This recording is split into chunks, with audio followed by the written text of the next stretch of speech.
All right. Hey, everyone. Welcome to another episode of the Creators Corner here with TubeBuddy. Really excited for you guys to be joining us today. So if you guys are planning to start a live streaming show or start live streaming to grow your business, if you guys are struggling to grow your live stream show or your live stream content, or if you just want to know how you can start live streaming to grow your business and go live on multiple platforms, then this is the session that you guys are really tuning in for. We have a special guest, a dear friend of mine, Winnie Sun. She's the managing partner of Sun Group Wealth Partners. She is part of the CNBC Council member, and she's the host of Level Up with Winnie on NASDAQ, Amazon Fire, and Roku. She's everywhere, guys. She's a media powerhouse. And so I'm really excited to have her here with me today. So I'm going to bring her on the screen now. And hey, Winnie, how are you? Hello, Rob. How are you? I'm doing really well. I'm really excited to have you here. We go way back, and I talk about you all the time, and I'm so excited to have you here with me. So why don't you say hello to everyone out there? Let them know who you are and what you do. Hello, everyone. It is so wonderful to be here with all of you. First off, I'm Rob's buddy, so I'm so glad to be here with him. He is someone I look up to, and we spoke on VidCon's panel together. Those of you who know me, I'm a longtime financial advisor, and I also serve as a regular financial contributor. You may have seen me on Mondays. I'm on Fox Business, and Tuesdays I'm on Digital Trends. I do Good ALA, Cheddar, CNBC, of course, regularly. And so I am considered one of the most followed and influential female financial professionals on social media today. I also am host of the Winnie Sun tweet chat, which is a weekly business chat. We are the largest tweet chat on social media, on Twitter, and we average about 150 million impressions per week. Yeah, amazing. You are, like I said, you are everywhere, not just everywhere, but like you do all of these platforms so well. So it's just a huge kudos to the body of work that you've created and just the sort of the audience that you've built. I'm going to show a really fun picture here before we get into serious live streaming stuff. Dear picture here of our friends from VidCon. So I have you to thank, Winnie, for getting this whole panel together. So we got Roger Wakefield, Jamie Cohen there, and yourself hosting this panel with VidCon last year. I think that's the last time we got together until we can travel again. So we need to do that again. That was so well received. And Rob totally brought it. It was so enjoyable. We learned a lot from Rob that day. And certainly I know we learn a lot from you every day. Thank you so much, Winnie. But yeah, no, this is awesome. So guys, welcome to the live. If you guys are just joining in, if you have any questions for Winnie, definitely type them in the chat. Anything around live streaming, content creation, repurposing your content, and building your business using live stream. So Winnie, I want to get into the questions. Let's just dive right into it. And the first thing I want to ask you is, what are the different income or revenue opportunities that have come up and opened up through the live streams that you do? Well, it's so interesting, Rob. So I was doing live stream, now and then. You and I both had access to LinkedIn Live really early on during their beta phase, and certainly we were creating programming and live streaming. But I will say it was sort of not an afterthought, but it was not like the biggest priority at that time, because we were still filming our show, which is filmed in NASDAQ studios in New York, as well as in my studios here in Southern California. And we were just doing a lot of other projects in addition to my wealth management practice. But once the shelter in place occurred, then quickly, my team needed to completely work from home. And I no longer could just literally walk into my studio and film. I couldn't just get on a plane and go to New York to film interviews. Mm-hmm. So everything became, what could I do quickly? And so that was the day that we decided that to be proactive and start doing live streaming every day after the stock market closes, because it was yet another way to keep in front of our clients, to let them know that we were still watching their money and their portfolio. And this is the stuff that you need to know about the financial markets. So it was giving us a daily check-in with our clients. Little did I know it would take off the way it has. And to answer your question, it's led to so many opportunities, almost countless opportunities. So we do do a daily bit, I have people basically reach out daily now asking me to be on my live streaming show, which really was just a project to start communicating with my clients. And now we have guests 2 days a week. I do FAQ every Wednesday, and we've had numerous brands reach out, and speaking opportunities all stem from our live streaming show. That's amazing. Yeah, I mean, especially sort of in the time that we're in with everything happening around the world, we're stuck at home. Most of us are, and so live streaming is a way to still reach your audience in an authentic way, which you do with all of the different content that you're creating. I love hearing that there's brands reaching out to you. You are still very much relevant. Like you're still out there connecting and building your audience through live stream. So that's fantastic. Now, you're in the financial space, Winnie. So it's a very regulated space. There's a few different industries that are that way. Especially, there's actually a really good number of people joining us through LinkedIn Live, which is more work and business centric, space. And you do a LinkedIn Live show. And so, why do you feel that live streaming can still work for those types of industries that are more regulated? Well, I think it works for all industries. You know Roger Wakefield real well. And I think in the financial industry, as well as medical and legal, certainly we're in a tremendously more scrutiny than other industries. There's a lot of things we can and cannot say. But that being said, what I have found, though, at least with my show, is just that my content is relatable to the normal person that happens to be on social media, happens to be surfing. I'm answering questions that are completely relevant, but also completely compliant.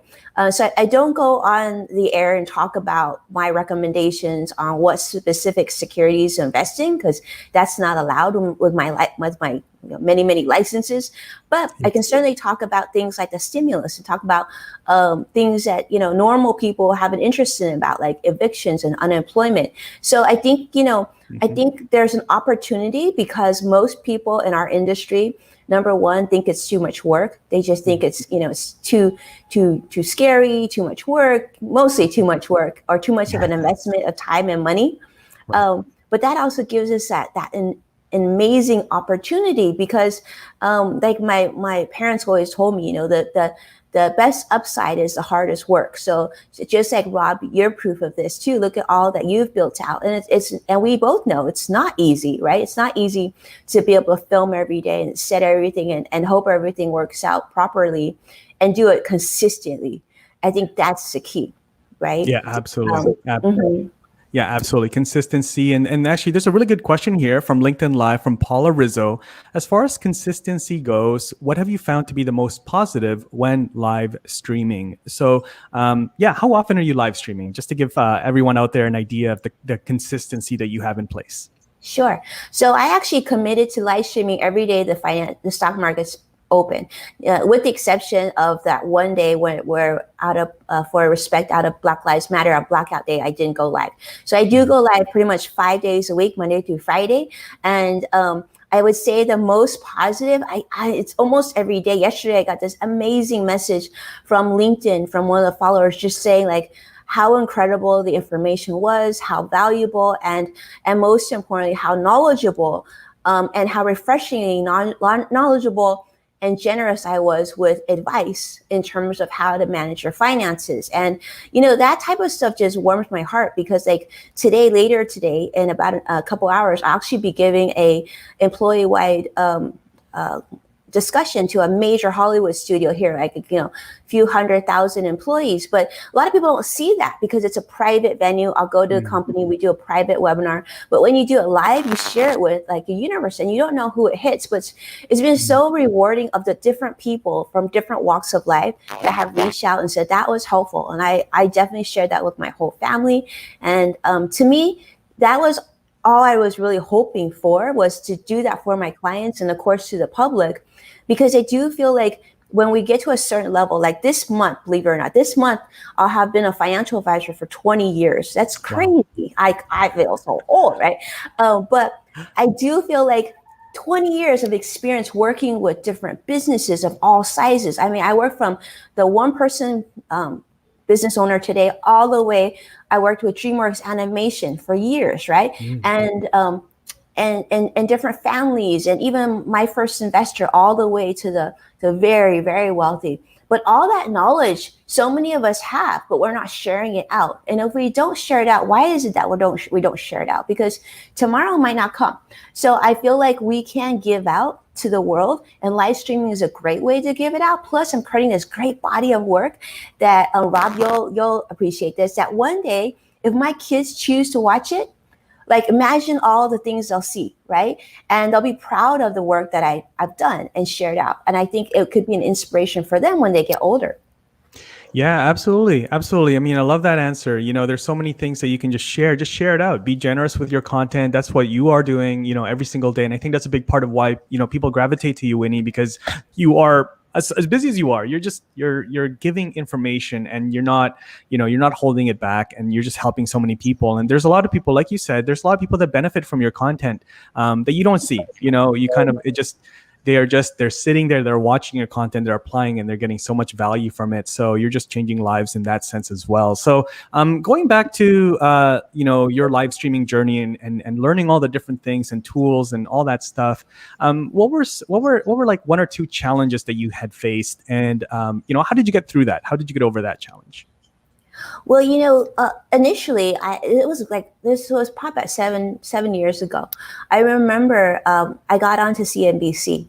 And to be honest, I mean, I thought I did an okay job, but I got off, and I remember my publicist at the time reached out to CNBC after the fact and said, "Thank you so much for the opportunity. What did you think?" And they said, "Well, she looks the part.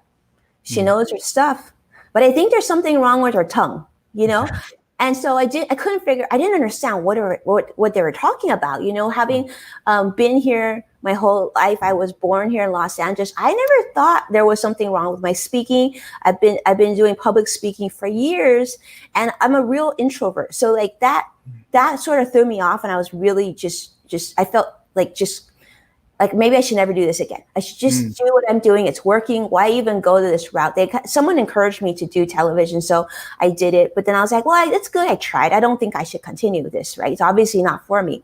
But I was really curious, like what was wrong with my tongue? Because I have never heard this in the years that I've been alive. And I did all this research. I went to different doctors. I went to speech therapists and whatnot. And it wasn't until, believe it or not, until I started doing live streaming on Facebook, after like spending almost a year of doctor costs, right? Speech therapist costs, I spent all this money. Only when Facebook Live started and I started doing live streaming did I realize what they were talking about. And what it was is because, so I spoke Chinese at home before I spoke English. So there's obviously there's going to be some of that in my English that I didn't really pay attention to. But once I started doing live streaming, did I realize, oh, this is what they're talking about. This is what I need to change. So for better or worse, that's what I worked on. And so it's so funny to me now, because people will say like, wow, you seem so natural on camera, and, like you're a natural for this and that. I'm like, yeah, natural 7 years in the making. It was certainly not that.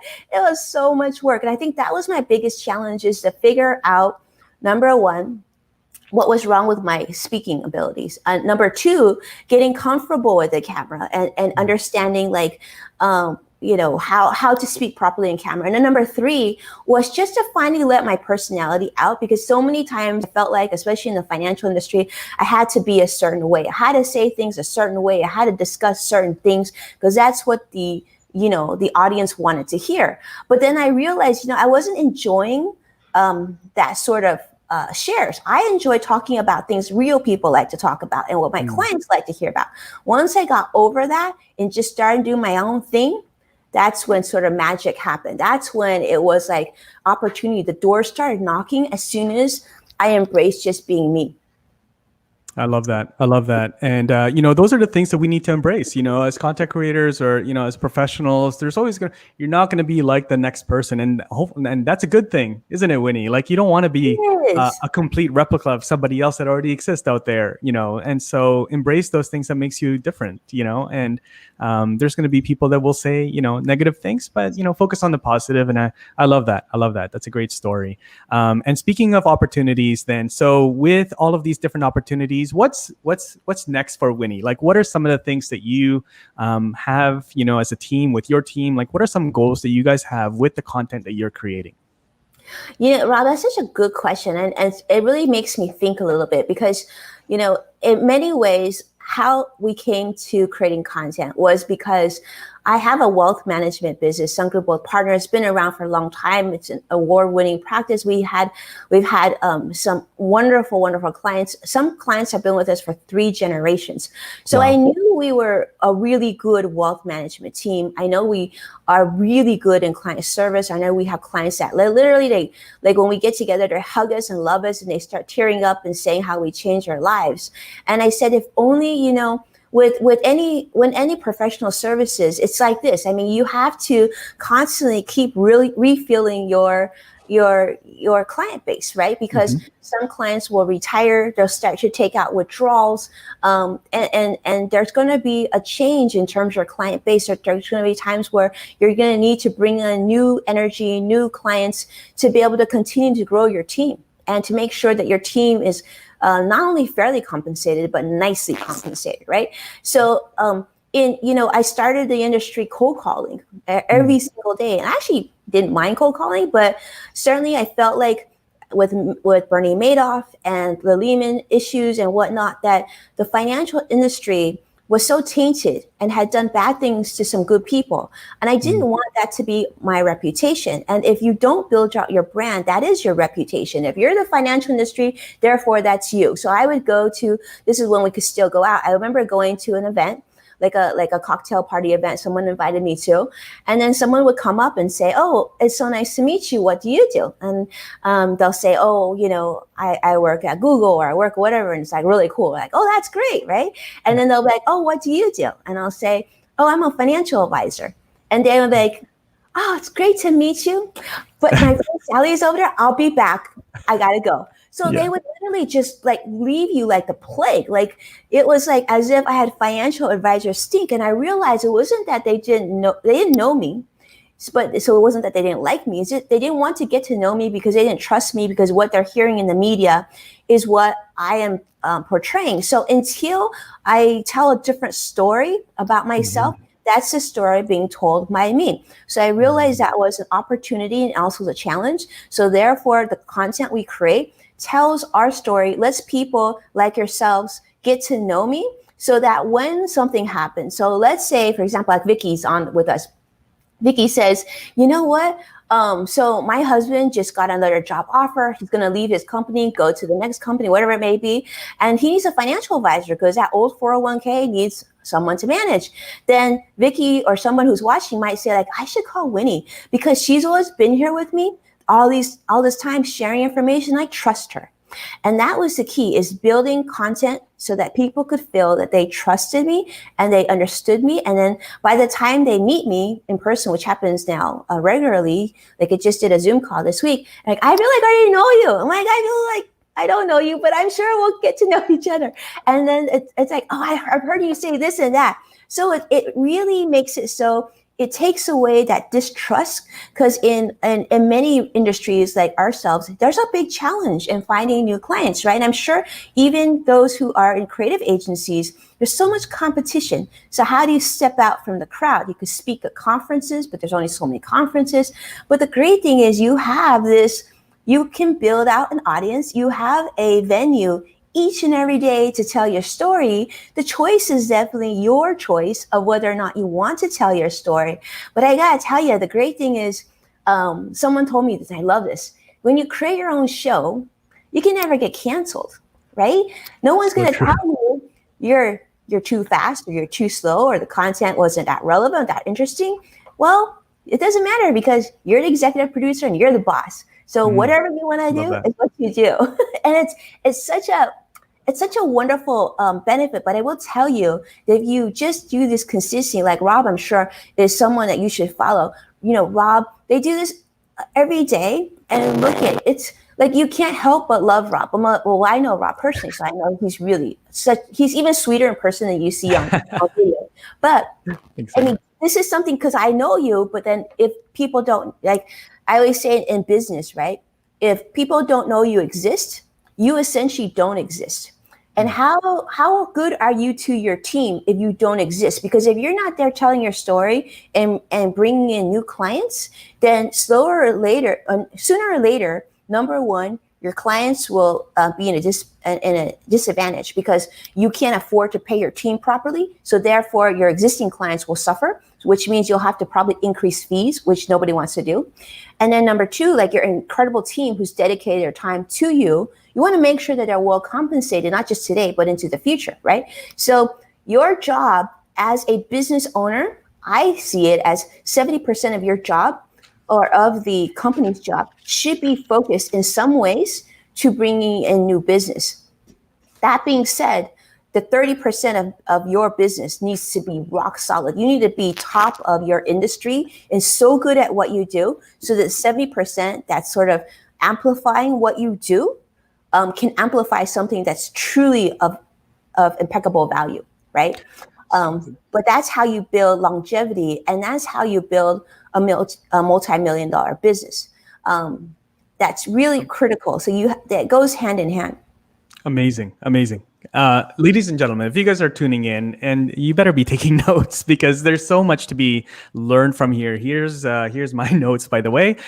So Winnie, thank you so much. This is so good. And again, to hear from somebody that's really built all of this type of content, right? Different platforms everywhere, different like short form content, video content. You guys have the tweet chat happening on a regular basis. It's just, you are really doing this. Again, you mentioned your team. There's other people behind the scenes also that you are supporting. There's all these things, as an entrepreneur, and it's really, really good to see and really good to hear exactly how you are doing that. There's some really good questions here too, Winnie.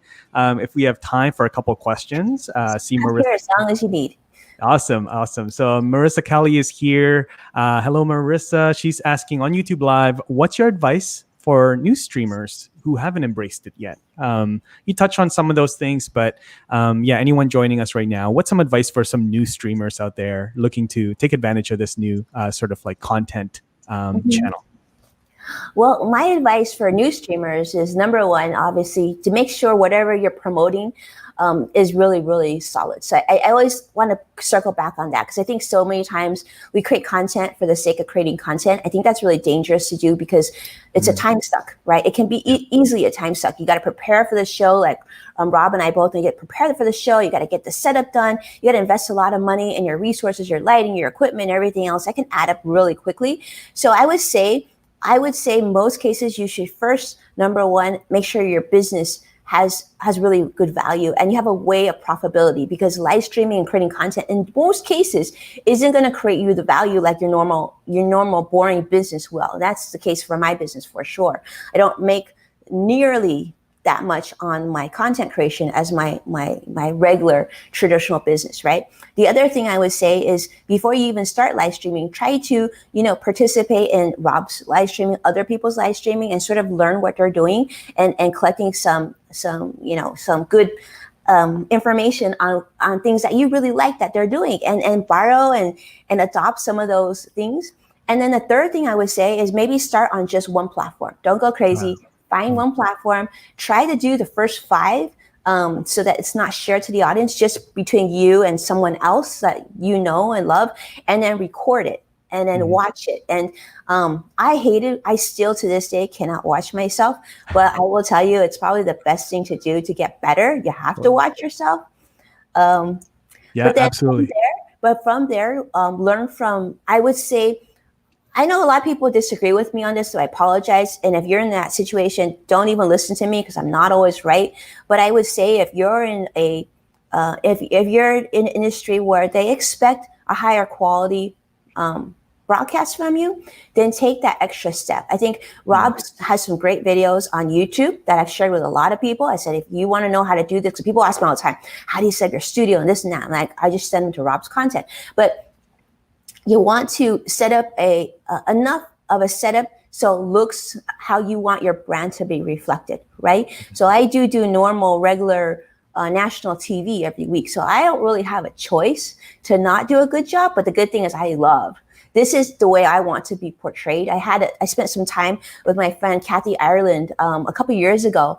We were doing something on set, and she actually traveled with her lighting crew. And I was like, this is so great. This is so smart. But it's so critical because she is really, really mindful of always making sure that her brand is reflected in the best possible way. Mm-hmm. And I thought to myself, well, I can't exactly do that, but I'll do what I can to get to where I need to be. And so that's why I keep tweaking. I was just talking to Rob before we got on air. I just tweaked my setup 2 weeks ago. I'm looking at what else I want to do in the next 2 weeks. And I'm not that techie.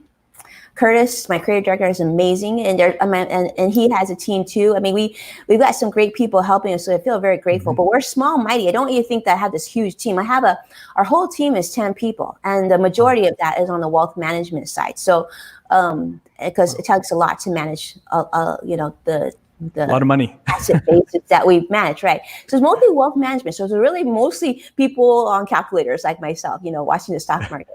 But I would say. I would just say, watch. There's so many great creators like Rob and Stephanie, everybody who will teach you and who I've learned from on doing it to a point where you're really happy about it. But I do think if you're going to do it, please do it right. And take the time to do your research and get your education. And I think then you'll have a more positive experience, and that's the key. We want you to have fun, right, Rob? Absolutely. Absolutely. Such a good advice. I mean, yeah, if you want to do well in anything, you got to learn the platform, just like it's YouTube or live streaming. As an entrepreneur, you may need to know what a camera is and lenses and ISO and all these things. And I know. And how to turn the lens. Yeah, exactly. Winnie, before we went live, was like focusing and making sure that, her lens was good. So yeah, again, good advice, Winnie. How are you, as we kind of start wrapping up here, drop your questions, guys, ladies and gentlemen, drop the questions in for Winnie. But I'm curious, how far ahead are you with planning your content? I'm chuckling because it's really crazy. Because you have your own content, you have interviews, you're getting pulled many different directions. So how do you manage your time? Because you're so in demand with different channels and things. Well, as you know, so my first and foremost role is that of a financial advisor. So given, when there's market volatility like we're seeing, volatility doesn't necessarily mean down, guys. It also means up. So, given all the changes in the market, obviously we're doing a lot of client calls, a lot of client building calls. And like today, I'm doing a huge seminar for major movie studio. Those things take a lot of time. And unfortunately, I should take this back.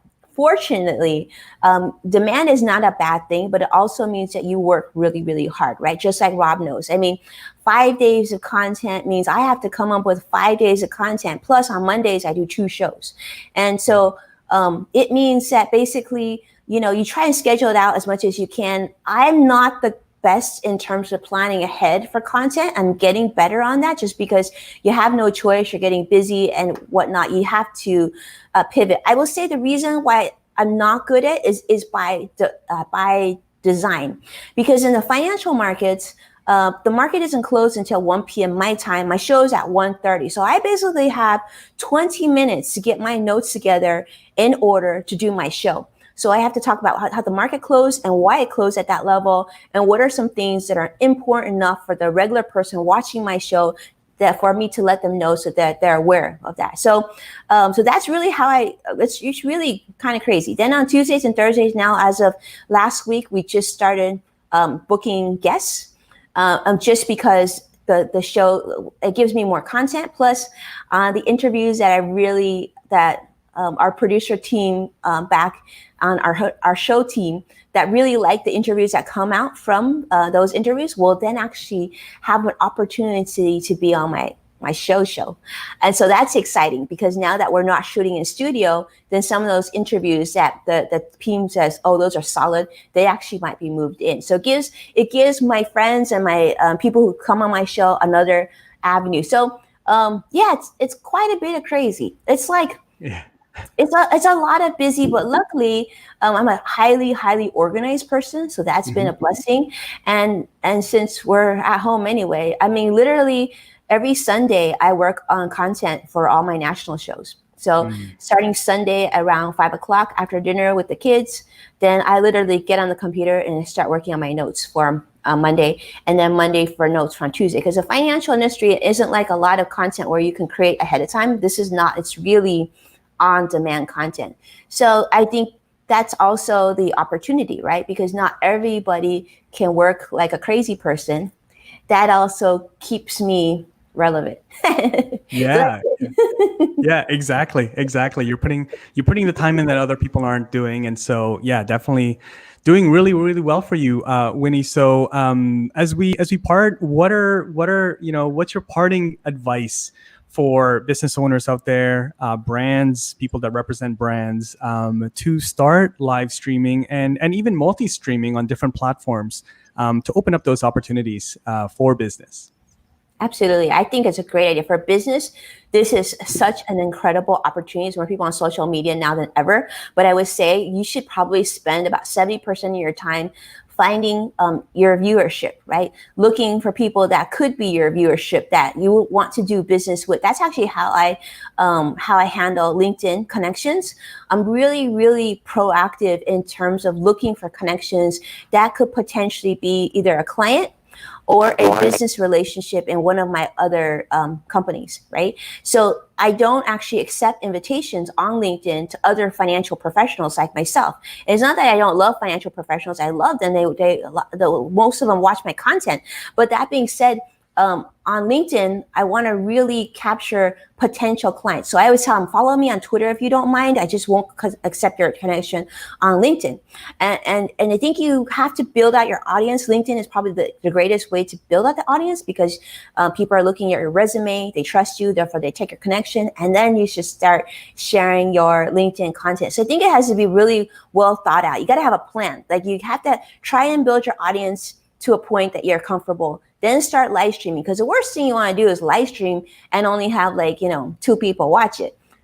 And one of them's like a family member. That can be a little disheartening for yourself. I think it doesn't hurt, but yeah, I mean, I love it when we're doing collaborations like this, and they might not be live with us right now, but once we push that out, it's going to be thousands of views, right? Of people that generally are coming to you for the first time. So every time you do it, you're picking up more audience members for your future content, as long as you're providing value. So think about it that way. It has to be really I think it has to be really mapped out in your mind of what your end goal is.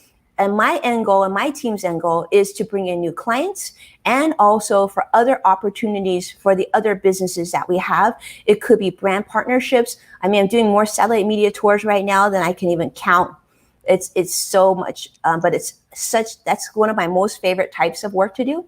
And I'm doing more public speaking events for publicly traded companies and their employees than ever. And that's something I love to do. So you want to figure out who those decision makers are for those opportunities, connect with them, and then create your live streaming. And then that's so much better for you and your reputation than sending a spam message through DM. So true. Really good advice there, Winnie. Thank you so much. Again, blessed to call you my friend. I'm going to share this as we part ways. The thing about Winnie, guys, is that you'll connect with her, and you're just so generous, Winnie. This opportunity, me sitting on the stage, VidCon, never thought I would ever speak at VidCon, but you literally called me and said, "Hey, Rob, I know you're going to LA.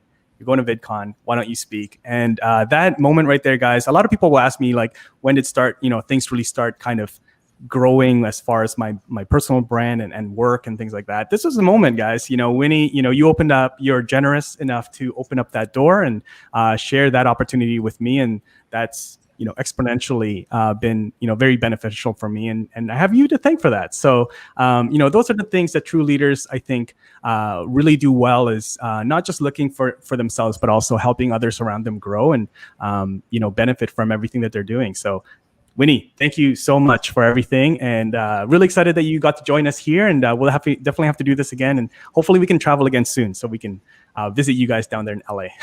I certainly hope so. And actually, I'm going to be in touch with you, Rob, very soon. because so actually I'm sharing this for the first time, but we're actually going to do something really special this year called the Brand Media Summit. So if those of you who have an interest in attending or would like to speak or anything like that, it's going to be pretty awesome. And of course, it's going to be virtual. So feel free to reach out. Just another thing to keep us even busier, right, Rob? But yeah, exactly. Yeah, we just. I think Rob is a great example of this. I think we need to continue. My friend Sarah Evans said this so profoundly, and I agree with her 1,000%. I've always agreed on this. I think anytime we get an opportunity for ourselves, it's important to open that door open for 4 other people who don't look like ourselves consistently. And I think that helps us continue to take care of one another. But really, Rob, like you were like a superstar. All it needed to do was, I mean, that's really the reason I reached out to you is because you were sort of a no-brainer. I was like, I think probably he's already, but I'm just going to reach out to him anyway. And it was an honor. It was such an honor for you to say yes. So. Thanks, Winnie. Thank you so much. This has been awesome. I'm excited for the Brand Media Summit. We'll definitely hear more about that, and looking forward to that. And thank you, everyone that joined us here: Dean, Vicky, Marissa, Maya, everyone here. So make sure you connect with Winnie. Winnie, what's the best place to connect with you after this session is done? Anywhere you want to go, you can just search Winnie Sun. I'm probably most active on Twitter, but certainly LinkedIn is a very, very close, probably tie second. But yeah, anywhere you want to, I would love to hear from you, and I love to connect with you. And yeah, absolutely, a friend of Rob's is a friend of mine. Awesome. Winnie, thank you so much. Everyone, ladies and gentlemen, thank you for joining us, and we'll see you in the next video. Take care. Bye.